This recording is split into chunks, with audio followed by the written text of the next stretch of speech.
Hello everyone, my name is Cyrus and it has come to my attention that I am one of the few Aspergers who has actually dated. So I decided to share with you all and some of my experiences and give you some other advice on maybe how you can help find someone. I'm not guaranteeing anything and I'm certainly not here to help you force feelings on someone else. So if you're wondering how to manipulate that other person to make them like you, it's not going to happen. So I'm here to help recognize someone who is interested in you, rather. See, that's one of the reasons why it's hard for us to find a significant other. I did it when I was young. We just tend to dwell upon someone else until some disaster stops us. But if we learn our lesson and learn to just discard someone who's not interested, chances are we're ignoring somebody else who is. And I would point out now that I will be reading as we go along, so pardon me if I look down so I don't get sidetracked like we tend to do. So here goes. Now let's start with some of our dwelling categories. So if you see the person regularly, do they approach you or say your name? Or do they ask you first how you're doing, or do they ask you about your interests? Do they ever contact you unexpectedly or return your messages? And if you ask the other person out and they say they have plans, do they reschedule? If the answer is no to more than two of these, then you probably shouldn't bother with that person. Alright, and again, I am reading this, so let's just scroll down a little bit. And our second dwelling category, if you approach that person, do they tell you to go away or get lost? It happened to me. When you call them and as soon as they hear your voice, do they tell you they're too busy? Likewise, it's happened to me too. Or if you do call them and someone else answers, do they question your reason for calling? And when you talk to them in person or wherever, is it just one-word sentence reactions? If the answer is yes to more than two of these, then you shouldn't go any further with that person, not even as friends. But in general, for both of those categories, if the answer is sometimes, then they're just being polite or just being friendly. Now, like for example, if they accept whenever you approach first, but they themselves do not approach you, they probably just want to be friends, and you should likewise just try to be friends. For that matter, trust me, friendships tend to last longer than relationships. Now, in those previous categories, while dwelling on someone who's not interested, you're probably ignoring someone else who is. I did it when I was young, but I learned my lesson since then. Now, one of the issues here is we're not really sure who's interested or just being polite. Now, the safe thing to do is assume that they're all just being polite. Don't assume just because someone's nice that they're actually interested. And if someone is interested, they will contact you unexpectedly, and they will, well, approach you unexpectedly. So look out for stuff like that. And there probably is someone out there who you have in mind, so just wait a while and see if that person approaches you ever. If they never even approach you while they're like within, I don't know, 12 feet of you, if you know what I mean, or if they need something you have and don't bother with you, then that's probably a good indicator not to continue. So now that we've gotten the dwelling category out of the way, hopefully, let's move on to some signs of interest. Now, if the other person is interested, here's some signs to look for. The other person, and this has happened to me too, they will speak what's on your mind, and they will finish your sentences. It's like one mind and two people. The person will take on your interests, or they will contact you unexpectedly or approach you unexpectedly and have full sentence conversations with you. The other person will go out of their way to be with you, instantly approaches you as soon as they see you, and here's the key indicator: they would want to go somewhere a little more private or don't mind being in private. Now, if they've given you all these indicators, it's safe to ask the other person out, but many times people give others the wrong signal. So keep that in mind too. So if someone did give you the wrong idea, try accidentally lead you on, and if they're nice about it, they will tell you they're sorry they gave you the wrong impression. Well, thank them or apologize, whatever you like, and continue to stay friends if you see fit. But if they say, I'm sorry, I'm not really interested in you, then they're being nice and saving you the trouble. Proceed no further, otherwise you could get in more trouble. So, moving on. I don't like that phrase myself, but it's a key essential ingredient. If you would like a significant other, whether you're looking for your first date or a new significant other, moving on is an essential component. I myself just view it as a necessary evil, but dwelling on someone who's not interested or no longer interested will certainly not help. Uniqueness. We're all unique in our own ways. Each one of us is different. But the only difference between annoying and interesting is personal preference. Now, this may be a bad comparison, but there are some books, movies, or music that most people enjoy and you can't stand, or vice versa. This applies to you. Some people can't stand you, and other people will find you annoying. Me too. As you've noticed, some people have mocked you and made fun of you. They did it to me too. But since you're easy to impersonate, like me, someone who is interested in you might imitate you just enough to make it seem natural. They are probably still interested though, but do watch out for stuff like that. And this interest may wear off when they no longer have the energy to take after you, which did happen to me likewise. But so look out if someone just seems to be a little too much like your uncanny self. Trust versus suspicion. Now, we Askies tend to be naive and to the point of gullibility. I myself sometimes have to think twice on weigh it out on if it's true or not. Trust might be a key element in obtaining a relationship. No, I mean maintaining it. Trust might be a key element, but while seeking someone, suspicion might be better. Well, for you and I anyway. You're likely, because some people just believe. I knew some of these guys. They just believed anything they heard. I mean, they believe the other person really is too busy. But no, that's not really the case. I mean, you're probably likely to hear several excuses. I've heard more excuses to fill a phone book.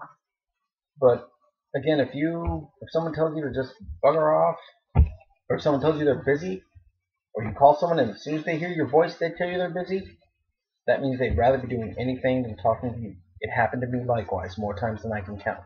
So anyway, when you hear that, don't bother with that person.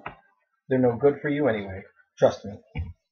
Oh, by the way, if you do ask someone out and they say they're babysitting, that's usually a lie, especially if you hear it 3 times. More on that later. But again, babysitting is usually, if not always, a lie. Even girls who liked me told me they would tell others they were babysitting to get out of dating them. Now, if someone wants to spend time with you, they will actually do so. You're not going to hear too many excuses if someone is really interested in you.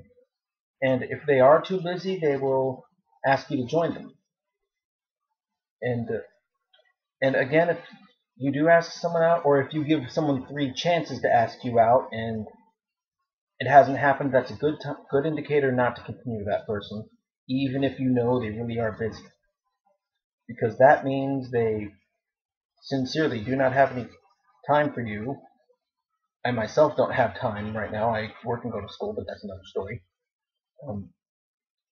But again, 3 times they're just making excuses saying that they don't have time for you. But if someone does want to spend time with you, they will do so. Trust me.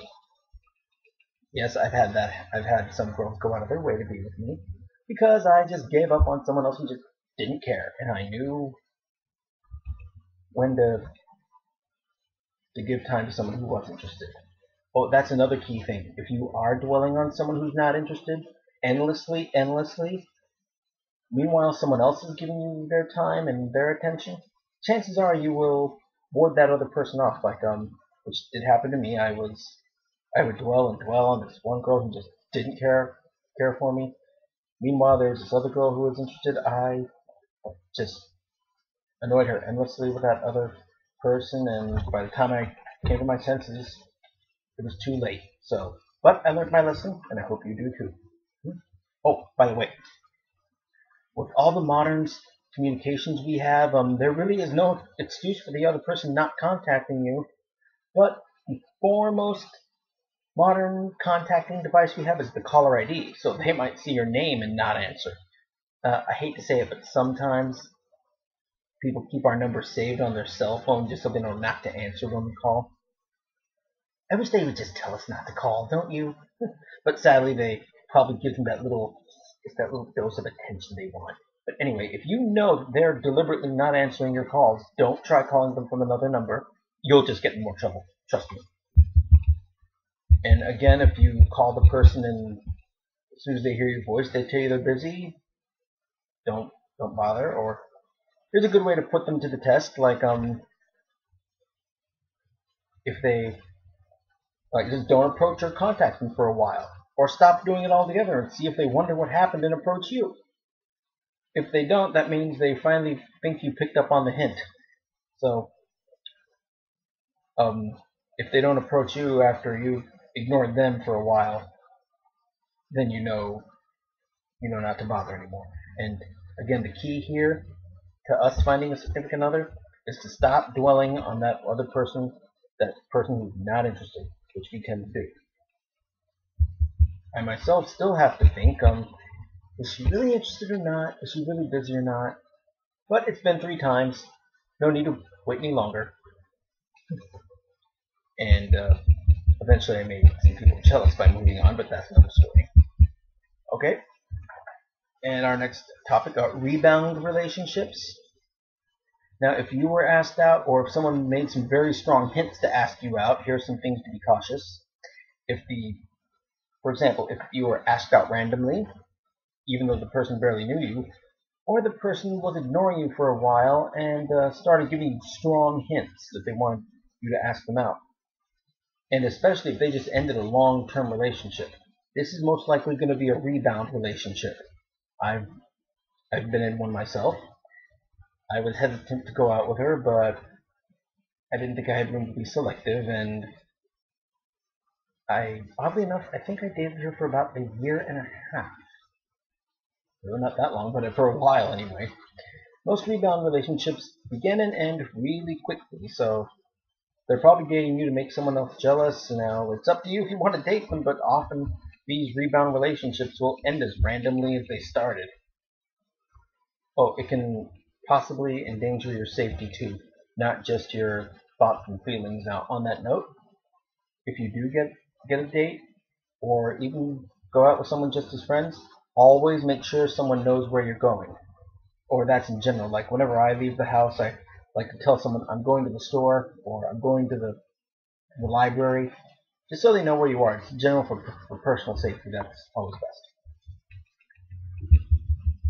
Now our next topic will be social dances. Now, if you're not able to find a date for a dance, or if you're not asked, well, I'm not trying to be a sour grape, but you're probably not going to like it. Yes, you have your own personal preference of music, like I do, including that special little theme song you like to hear. I have a few myself. But social dances will have a very loud music, something you hate, blaring so loud you won't be able to hear yourself think. So, if you can't find a date to a dance, trust me, you won't like it. I didn't. Oh, no. And, I can do, well, it's another story. I can do Renaissance dances, but I can't do modern dances. So you're probably not missing much. But if there's someone interested in you, or who, you can figure out other places to go, like movies, plays, museums, or other stuff like that. Now, it's up to you if you want to go to the dance or not, or if you'd like to go somewhere else, like just to a movie or a play. I prefer that myself, to be honest. And your significant other should be understanding to allow you to go to go away from this sensory overloading environment. Trust me. And like I said earlier, assume anyone is just interested in friendship, or you might spoil any chance of a relationship. We often do mistake friendship for feelings, or sometimes we mistake feelings of sympathy for feelings of affection. Also, since we want the other person to be interested, we're probably going to assume their politeness means affection, but unless they go out of their way to be with you or behave unexpectedly toward you, then they're just being polite. Alright, now for another thing on where shall we go? You have that special activity or interest group that you'd like to attend, and you would like this potential significant other to go with you. I have, and I usually do invite them to this medieval recreationist group I belong to. Sometimes they come, sometimes they don't. But that might not be a good starting point. If you want to start dating, then ask them out for coffee, for lunch, or to just watch a DVD. Or ask them where they would like to go. Yes. And if they invite you to join them, you should go with them, even if it's not an activity you like, and maybe they'll attend activities with you. And here's another point: if they do keep inviting you to go with them, and you keep going, but they never go with you to your activities, they probably just wanted the attention. So if it's not going to be a 50-50, then it's probably not worth it, but it's up to you. Now, as for maintaining a relationship, after you go on a date, even if it's just as friends, you should call them the next day to see how they're doing. Now, and I've had trouble in this area myself, before you started dating, you might have, you were used to them giving you one-word answers on the phone or having them simply not answer. But now that you are dating, they will be glad to know you're actually concerned for them, not just killing time with them, And you will also learn if they are really interested in you or not. Just like when a doctor gives you medication, they have a follow-up session. This may not be a good comparison, but you should follow up and make sure these dates and relationships are flowing smoothly here. But all being said, what you really need to do is be content to be single. Yes. I mean, if you cannot be content to be single, it'll be even harder to find a significant other, and certainly harder to keep one. So just learn how to be single, find a little hobby you like, even if it's just watching movies or anything. Like you see some of my other videos here, stuff I like to do, and that keeps me busy and keeps me occupied. So to the point that you have to live for yourself first before living for a significant other. And I can tell you from seeing other foul relationships in my family, it truly is better to be alone than to be with the wrong person. And you just cannot depend upon a significant other for your life's achievements. You can't. Everyone in my family has, and every one of them has failed. So you depend on you to make yourself happy. Don't depend. I know it's easy, but do not depend on a significant other. Trust me.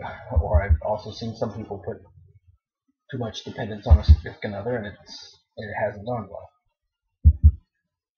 So I think that wraps it up for finding a significant other. Again, the key is to just stop dwelling on that person who's not interested and go after someone who is. Now, up next, we're going to talk about what's a more difficult issue. That will be breakups, which is even more difficult than finding a significant other. We'll learn more later. Thank you for watching, and best of luck to us all.